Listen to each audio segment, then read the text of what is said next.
विधानसभा में आज सियासत ने ऐसा मोड़ लिया जहां महिला सशक्तिकरण की बहस सीधा सियासी संग्राम बन गई और मुख्यमंत्री के तेवरों ने विपक्ष को कटघरे में खड़ा कर दिया। नमस्कार, मैं हूं आपके साथ शुभी शुक्ला। आप देख रहे हैं नेशन आप समाचार। लखनऊ में चल रहे विशेष सत्र के दौरान उत्तर प्रदेश के मुख्यमंत्री योगी आदित्यनाथ ने समाजवादी पार्टी और कांग्रेस पर जोरदार हमला बोला। महिला कल्याण और सशक्तिकरण के मुद्दे पर बोलते हुए उन्होंने विपक्षी दलों की नीतियों और मानसिकता पर सवाल उठाए और कई पुराने मामलों को उठाकर सदन का माहौल गर्म कर दिया। सीएम योगी ने महिला आरक्षण संशोधन विधेयक को लेकर विपक्ष को घेरा। उन्होंने कहा कि लोकसभा में यह बिल सपा और कांग्रेस की वजह से पास नहीं हो सका। उनके मुताबिक इन दलों की सोच महिला विरोधी है और यही कारण है कि वे महिलाओं को उनका हक दिलाने में हमेशा बाधा बनते रहे हैं। अपने भाषण में सीएम ने एक तीखा संदेश भी दिया है।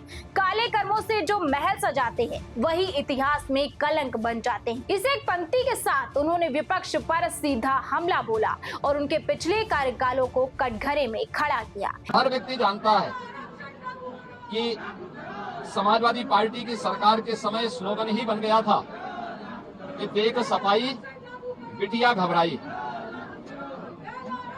स्टेट गेस्ट हाउस कांड हो या प्रदेश के अंदर अलग अलग समय में इनके नेताओं, इनसे जुड़े हुए पदाधिकारियों और समाजवादी पार्टी और कांग्रेस की महिला विरोधी आचरण को देश पहले ही जानता था, लेकिन इनके पास एक अवसर था अपने मुंह पर लगी हुई उस कालिक से मिटाने के कि नारी शक्ति बंधन अधिनियम के प्रस्तावित संशोधन में ये लोग सहयोग करते, लेकिन इन्होंने वो अवसर भी चूका है। सीएम योगी ने 1995 के चर्चित स्टेट गेस्ट हाउस इंसिडेंट का जिक्र करते हुए सपा पर गंभीर आरोप लगाए। उन्होंने कहा कि उस समय बसपा प्रमुख मायावती के साथ हुई घटना ने पूरे प्रदेश को झकझोर दिया था। योगी ने कहा कि उस दौर में महिलाओं की सुरक्षा सबसे बड़ा सवाल हुआ करती थी। उन्होंने सपा सरकार के समय का जिक्र करते हुए कहा कि उस दौर में देख सफाई बिटिया घबराई जैसे नारे आम थे। योगी ने दावा किया कि वर्तमान सरकार में महिला सुरक्षित माहौल में शिक्षा और रोजगार के क्षेत्र में आगे बढ़ रही है और आत्मनिर्भर बन रही है। सीएम योगी ने शाहबानो केस का हवाला देते हुए कांग्रेस पर भी निशाना साधा। उन्होंने कहा कि फैसले के साथ जो हुआ उसका असर आज तक दिख रहा है। साथ ही 3 तलाक जैसे मुद्दों पर भी उन्होंने विपक्ष के रुख को महिला विरोधी बताया है। मुख्यमंत्री ने यह भी आरोप लगाया कि महिला आरक्षण बिल गिरने पर विपक्षी दलों ने खुशी जताई। इसके अलावा उन्होंने सपा नेताओं पर माफिया तत्वों के सामने झुकने और महिलाओं के मामले में संवेदनशीलता की कमी के आरोप भी लगाए हैं। प्रदेश के अंदर नारी गरिमा के लिए उठाए जाने वाले अन्य महत्वपूर्ण कदमों में मुझे याद है 2017 में जब सरकार आई थी, हमने मुख्यमंत्री सामूहिक विवाह योजना लागू की थी।